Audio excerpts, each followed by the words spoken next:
हमने डिस्कस किया कि टेक्नोलॉजी में जो डेवलपमेंट हो रही हैं, जो इनोवेशन हो रही हैं, जो इन्वेंशंस हो रही हैं, उसकी वजह से मुआशरे में लाइफ बेटर होती है, लोगों को सहूलत मिलती है, वेरियस ऑप्शन मिलती हैं, काम की स्पीड बढ़ती है। लेकिन साथ साथ हमने कहा कि टेक्नोलॉजी की डेवलपमेंट की वजह से ह्यूमन लाइफ जो है उसको हार्म भी हो सकता है। और उसके हमने वेरियस एंगल डिस्कस किए कि कभी हम दरख्त काटते हैं जिसकी वजह से लोगों की लाइफ को प्रॉब्लम आता है। कभी हम ई वेस्ट की हमने डिस्कशन की कि ई वेस्ट की वजह से जो पोल्यूशन क्रिएट होती है, ऑटोमोबाइल के एमिशन की वजह से पोल्यूशन क्रिएट होती है। नॉइज़ की पोल्यूशन की हमने डिस्कशन की कि नॉइज़ की वजह से पोल्यूशन हो रही है और ह्यूमन लाइफ जो है उनको उनको हार्म हो रहा है। तो फिर अब क्या करें? क्वेश्चन ये है कि what should we do now? Should we still continue allowing people to develop new and new technologies, or should we stop it? Obviously, we cannot stop it. We cannot uh, stop the technology for development. We cannot stop the innovation and inventions. But at the same time, we cannot allow technologies to come if those technologies are not really human friendly. तो फिर इसके लिए क्या हो?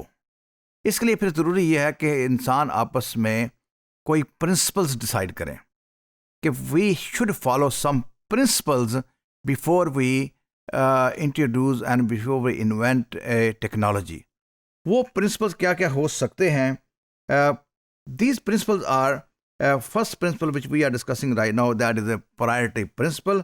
Priority principle ये है कि a technology must define its priority and justify why it should be developed.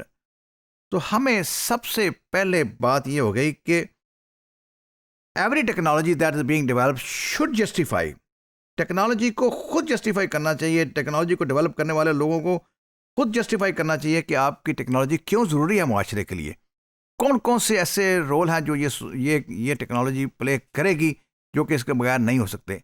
At the same time बहुत इंपॉर्टेंट क्या है यहाँ पे ज़रूरी हो गया, जब हमने प्रायोरिटी प्रिंसिपल को अप्लाई करना है तो हमें अलाउ करने से पहले आइडेंटिफाई करना होगा कि पॉसिबल मिस यूजेस क्या क्या हो सकते हैं इस टेक्नोलॉजी के, ताकि अभी तो हम गुड फेथ में टेक्नोलॉजी को डेवलप कर रहे हैं, बट लेटर स्टेज में यही technology it will start harming to the humanity, to the human.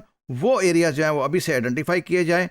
तो हमने यहाँ पे प्रायोरिटी प्रिंसिपल जब अप्लाई किया तो वहाँ पे दो काम हमने किए। पहला काम यह है कि आपको क्लियरली आइडेंटिफाई करना पड़ेगा कि क्या इस टेक्नोलॉजी ने आके सोसाइटी में कंट्रीब्यूट करना है, कौन सा रोल प्ले करना है, कौन से प्रॉब्लम को सॉल्व करना है।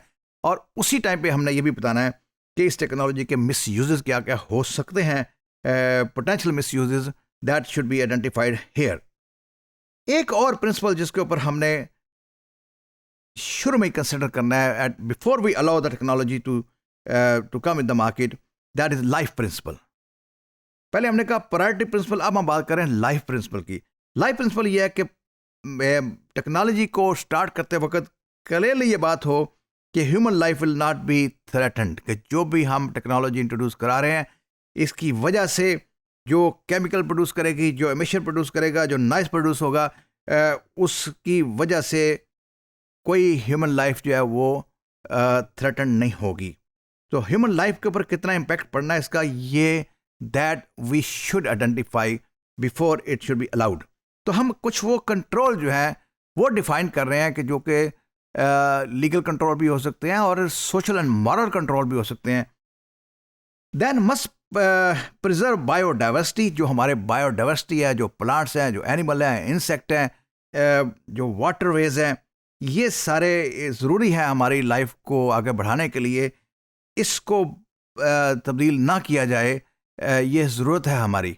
तो जब टेक्नोलॉजी मार्केट में आने लगे तो ये चीज़ें वहाँ पे क्लियरली मेंशन हो कि इस टेक्नोलॉजी की वजह से जो बायोडाइवर्सिटी है वो प्रिजर्व रहेगी। Another area that it take responsibility of clear water and air. हमने डिस्कस किया जब प्रोडक्शन होती है, मैन्युफैक्चरिंग होती है, बहुत सारा पोल्यूटेंट है जो वाटर में जाते हैं, जो वाटर को पोल्यूट करते हैं, एयर को पोल्यूट करते हैं। वाटर की पोल्यूशन, एयर की पोल्यूशन जो है वो ह्यूमन लाइफ को डेंजर में डालती है। जब भी हमने नई टेक्नोलॉजी, नई फैक्ट्री, नई इंस्टॉलेशन के लिए परमिशन देनी है, तो वहाँ पे एक ये भी एरिया आइडेंटिफाई होना चाहिए कि ये वाटर और एयर को पोल्यूट नहीं करेगी. And keep making oil soil fertile. हमने जैसे डिस्कस किया कि जब ई वेस्ट है तो ई वेस्ट के अंदर बैटरीज हैं, बैटरी के अंदर केमिकल्स हैं जो कि वाटर की वजह से सीपेज होती है, ज़मीन की फर्टिलिटी जो है वो डैमेज होती है. और यहाँ पे ये भी एक प्रिंसिपल बन जाए कि सॉइल की फर्टिलिटी है वो कंप्रोमाइज ना हो. And improving living environment, overall जो एनवायरनमेंट है इस टेक्नोलॉजी की वजह से वो ख़राब भी नहीं होगी बल्कि इम्प्रूव होगी. तो हमने 2 प्रिंसिपल डिस्कस किए. हमने डिस्कस किया कि priority principle, and then we move to another principle that is life principle. Life principle में हमने डिस्कस किया कि एनिमल और ह्यूमन की लाइफ जो है वो एट स्टेक नहीं होगी इस टेक्नोलॉजी. इस प्रिंसिपल को फॉलो किया जाएगा before we introduce the technology.